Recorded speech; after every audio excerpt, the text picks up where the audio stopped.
Dans le nouveau code électoral, les militaires, magistrats, comptables pourront désormais candidater aux élections.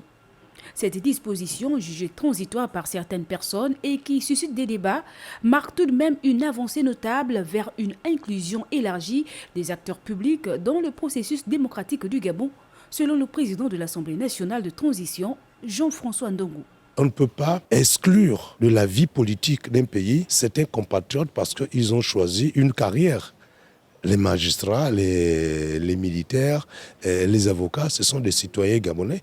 Donc lorsqu'ils veulent se présenter à une élection politique, il faut qu'ils se dégagent de leur position respective. On ne peut pas se présenter comme candidat en tenue militaire ou le magistrat se présenter comme candidat en toge. Mais il y a des dispositions qui réglementent de façon tout à fait pertinente pour que les militaires, les magistrats ou tous ceux qui sont dans certaines positions de compétir à une élection politique.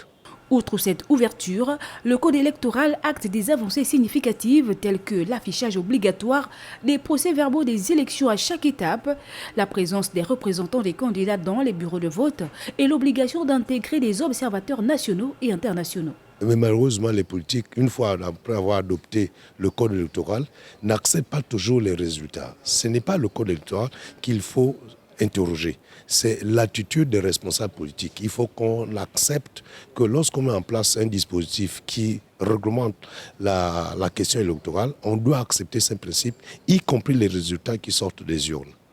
Cet ensemble de mesures vise donc à renforcer la transparence et à restaurer la confiance des citoyens dans le système électoral au vu d'un retour à l'ordre constitutionnel.